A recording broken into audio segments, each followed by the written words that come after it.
ሰላም ጤና ይስጥልን አድማጭ ተመልካቾቻችን እንደምን ቆያችሁ? ዛሬ ሰኔ 1 2018 ዓ.ም በአገር ውስጥና በዓለም አቀፍ የተከሰቱ ዋና ዋና ዜናዎችን ይዤላችሁ መጥቻለሁ።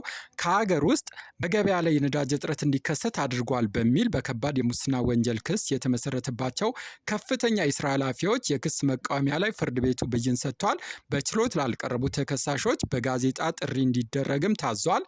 በሌላ በኩል አነስተኛ አርሶ አደሮችን ወደ ዘመናዊ የንግድ ስራ ለማሸጋገርና የግብርና ግብዓቶችን ከውጭ ከታክስ ነፃ ለማስገባት የሚያስችል የግብርና ቢዝነስ ኩባንያ አዋጅ ለሕዝብ ተወካዮች ምክር ቤት ተመርቷል።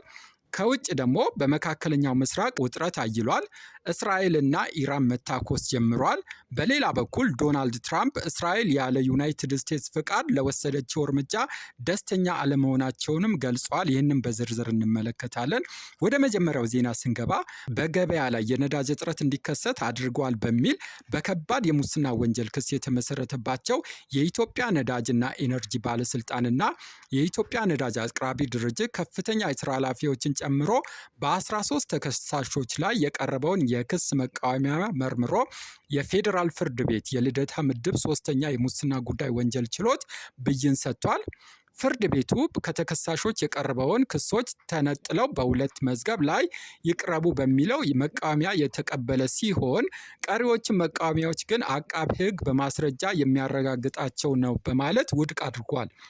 በሌላ በኩል በፖሊስ ይፈለጋሉ ማስታወቂያ የወጣባቸው እና አቶ ጌታቸው አሞኘ፣ ወይዘሮ በረከት ወርቁ ወይም ደግሞ በረከት ገበሬዋ፣ አቡሽ አየለና ይልቃል የኔሰው ዛሬም አልቀረቡም። ወይዘሮ በረከት ወርቁ ከሀገር ወጥተው ወደ ውጭ ሀገር እንደሚገኙ አቃቤ ሕግ ለፍርድ ቤቱ አስረድቷል።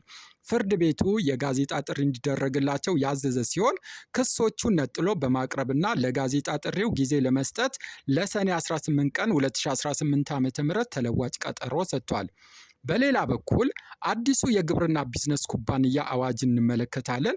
የሚኒስትሮች ምክር ቤት ግብርና ዘርፍን ከተለምዷዊ አሰራር ወደ ቢዝነስ መር አሰራር ለማሸጋገር ያዘጋጀው የግብርና ቢዝነስ ኩባንያ አዋጅ ለሕዝብ ተወካዮች ምክር ቤት መርቷል።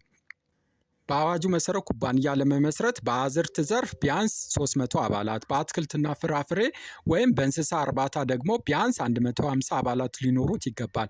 ዝቅተኛ የተከፈለ ካፒታል 1.5 ሚሊዮን ብር ማነስ የለበትም።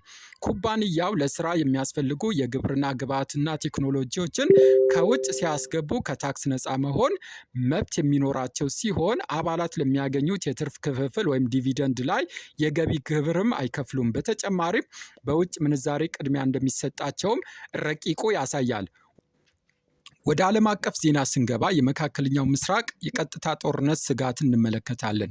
እስራኤልና ኢራን ክልላዊ ጦርነት ሊቀሰቀስ በሚችል መልኩ የአጸፋ የአየር ላይ ጥቃቶችን ተለዋውጠዋል። እስራኤል በማዕከላዊና በምዕራባዊ ኢራን በሚገኝ የፔትሮኬሚካል ላይ ጥቃት ካሰነዘረች በኋላ ኢራንም ወደ እስራኤል 2 ዙር የባለስቲክ ሚሳይሎችን ተኩሳለች።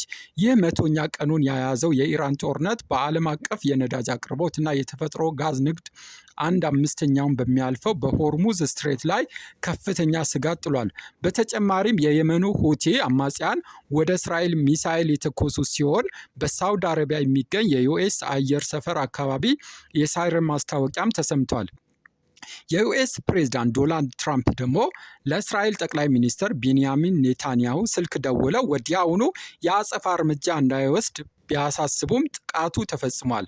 ትራምፕ እስራኤል ከዩኤስ ጋር ሳትቀናጅ በወሰደችው እርምጃ ደስተኛ አለመሆናቸውን ገልጸው እኔ ነኝ ትዕዛዝ የምሰጠው፣ ሁሉንም ትዕዛዝ የምሰጠው እኔ ነኝ፣ እሱ ኔታንያዊ ትዕዛዝ አይሰጥም በማለት በቁጣ ተናግሯል። የዛሬ ዜና ይህን ይመስላል። ከተመቻችሁ ላይክ፣ ሰብስክራይብ እንደዚሁም ኮሜንት ማድረግ አይረሳቸው።